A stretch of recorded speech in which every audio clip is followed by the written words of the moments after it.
Okay, I decided to make this little video. It's basically going to be about fanboys and then people not being objective. But before I go into all that, obviously we've heard the news about Henry Cavill no longer being Superman, which for me and to other fans of his portrayal of it, to me it's a big disappointment, considering that the DC, the people who are head of the Warner Brothers now, wanted him back, and then obviously he made that video, and then obviously he made a cameo in Black Adam. So we were thinking to ourselves, finally we'll get him back, and obviously this is before James Gunn and his partner came to take over the DCU, as we so call it, they do all DC films, and then them saying now he's out and they're gonna focus on the younger Superman with his first time coming into Metropolis, which to me, as we all knew that there was to be a reboot, considering that there's been no direction in the DCU, with no planning, and it seems to be being all over the place, no plans. So there's only one route that you can go to, and that is to reboot something. Now we all thought that with the Flashpoint Flash movie that they would take the opportunity to kind of do that, and then you can use that thing to retcon certain things that are going on. That's what they would have gone down that avenue, which obviously they're not kind of going to do. So so I almost slipped there because of the ice. Because as you can see, look, still ice all over the place. Well, it's not snowing, the snow's turned into hard ice, or it's kind of slippery, and there's already been an accident near where I live where 2 cars collided into the front of 2 houses. Obviously not being able to brake in the icy weather, and then none of my shoes have got grips, so they've got traction, but never mind. So yeah, as I was saying,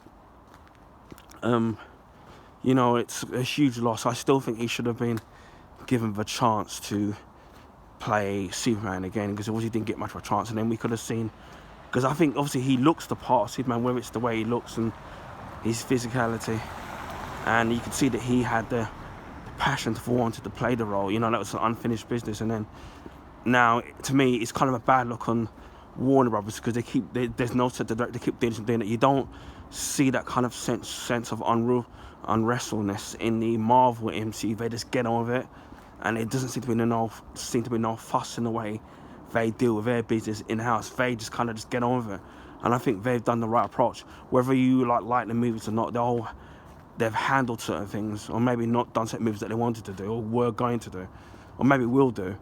To me, they've done a better approach. Can handle with DC. They've just, to me, the publicity of what they've done has kind of been a bit bad in my book. But yeah, I do wish he was still Superman, but you can't. Again, I don't work for the company. I don't have shares in the company, so they can do whatever they want. But when it comes to but generally I found that with superhero films and with DC as well, I'm not particularly as tied into superhero stuff as much anymore now, because it's either been some of them don't do as much stuff, or they cock it up, or sometimes even with the Marvel it's been almost too much, so to speak. So I really don't know what's kind of with what's going on. So anyway, back to the main topic of the video, and it's about fanboys who, to me, who can't be objective on a particular company. So whether it's, say, Marvel, DC, most stuff companies I follow and like, depending on the product that they do, whether it's Marvel, DC, Nintendo, Microsoft, PlayStation, Sony, Nike, even my club, Tottenham Hotspur. Obviously, these are companies that I love or follow, and when, for me, they do positive stuff, I'll give them positive praise. But when they do things that are un-consumer, I'm going to sit there and I'm going to criticize it, because at the end of the day, I don't work for the companies. I don't have shares in the companies either, so I can sit there and I can say whatever I want. And even when I do criticize somebody, sometimes you criticize something out of love. or you're doing it to be objective. And you get some people, like for example, what's going on with Superman, where some people sit there and think, oh well, I've heard comments like, oh well, Henry Cavill, for example, didn't want to be Superman anyway, which is a crock of crap, because we all know that this isn't true, because obviously even they were going to do a cameo of him in Shazam, and obviously they couldn't because of scheduling, so they got his stunt double to film from the neck below, so you didn't see him. Then after that, obviously he got The Witcher, and then that series takes a long time to film. So basically, if you're doing something as big as that, you're going to have to something's going to give you. You can't do other projects when a project like that is very intense.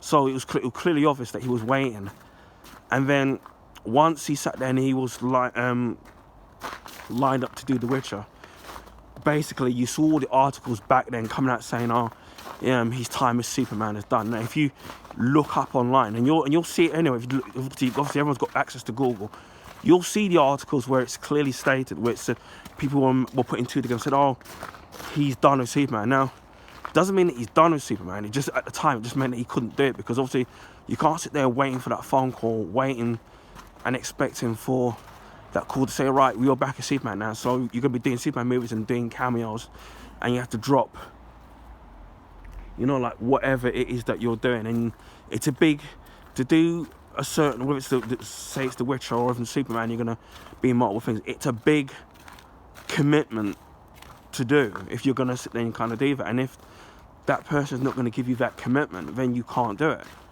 So then he's had to do The Witcher, and obviously he's done The Witcher, and then first season of it, then at the time, and then people saying, oh, he didn't want to do it, and then the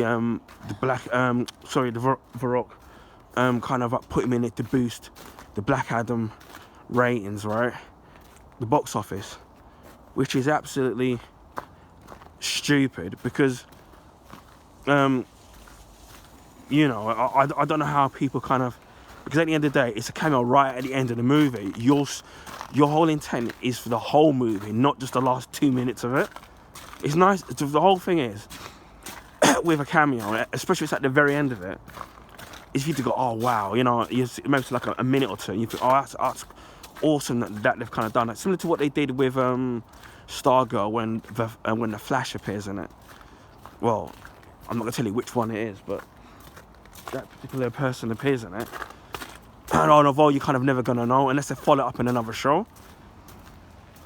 But that's not but when they did the finale of Stargirl, that wasn't the be all and end all because of that one cameo. So to make that comment, and then the fact that he put up a statement saying that he was when he put out a video comment saying that he's back as Superman, and he's got unfinished business and he's looking forward to doing a movie, and then obviously being in like maybe other cameos, because the rumor was he was going to cameo in the Flash, which we won't see because obviously they're going to reboot everything eventually, so we'll chop that out. And then obviously with Aquaman, the sequel, that's probably going to be the last one. And then Ben Affleck did a cameo in that, which is probably going to chop out as well. Who knows? Because according to some reports, that was the case. And obviously there's rumours about Wonder Woman appearing in Shazam too. So, and then obviously you saw the video comment that he made on his Instagram saying he's back. Then you see the comment that he made, is the long statement that he made about that he had assurances that and if you read carefully what he said, the DC Films bosses, that he was going to be back. I mean, obviously he's not really back because the deal was with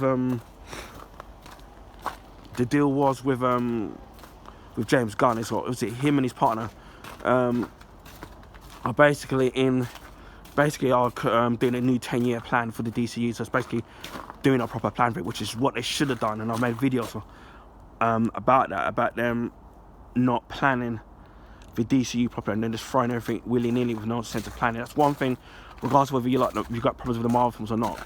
They have a sense of structure, which is what the DC think kind of never had, and they should have done.